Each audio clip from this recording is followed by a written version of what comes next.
I think that one of the ways that social theory has, the prime way that the classics and moderns have understood the idea of modernity is rationalization.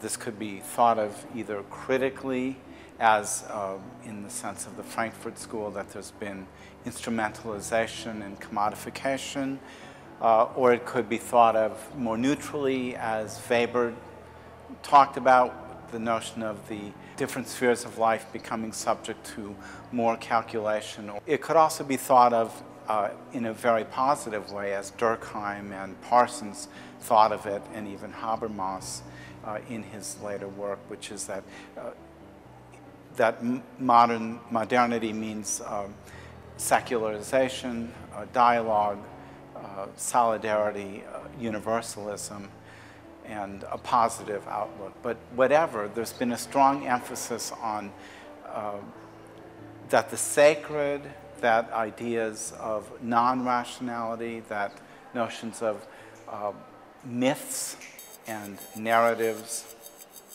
and iconic symbols have disappeared in the course of modernization. What I've tried to do is develop what I call cultural sociology that brings back these important ideas and says that modernity has, of course, created significant transitions and significant changes from what came before it. At the same time, it hasn't dispensed with the importance of meaning, that people still need to put themselves in relationship to myths that elevate them. They are motivated by dark conceptions that are also mythical, that frighten them, that they want to escape from or defeat, that they live in worlds of binary and simplistic constructions. The most important aspect of democracy is a sphere of solidarity and a kind that has a structure of feeling, where people feel connected to members of society who are very separated from them, whom they don't know, that they'll never meet. That the more democratic the society is, the more expansive it is, so that we feel connected to even more people who aren't part of our primary group. Now, if you think about it, how are we going to be connected to these people who we don't know and who we don't have any material relationship with? It can only be symbols. So once again, I think that if we're going to understand the glue and the energy and the power of the civil sphere, we need to have a cultural theory of the civil sphere.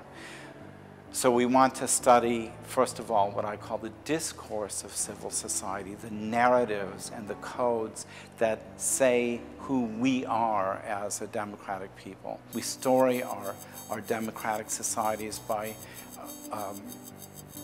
positively symbolizing the other people in the society, but at the same time, meanings are built on difference. So I look at the drama of democracy as symbolic and material struggles over expanding these boundaries, or narrowing the negative difference feelings and structures of feeling and expanding the positive ones. And so I look at the discourse of civil society, its codes, its narratives, and its symbols as providing symbolic and subjective resources for social mobilization. I was particularly interested in the generation of intense solidarity and the dramaturgical qualities of the mobilization in Egypt, which created the symbol of Tahrir Square and the nature of the discourse. My argument in this short book which is called Performative Revolution in Egypt, an essay in symbolic power.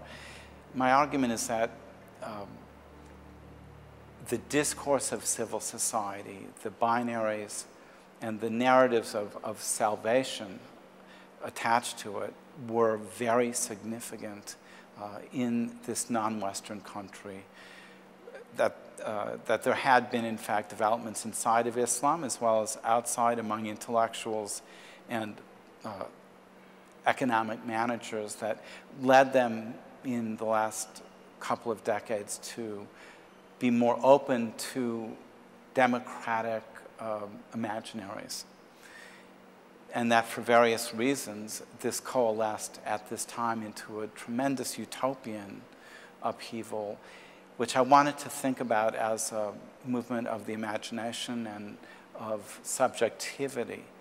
And so I tried to capture the statements, the dialogue, the movements, and the images of this very intense social movement.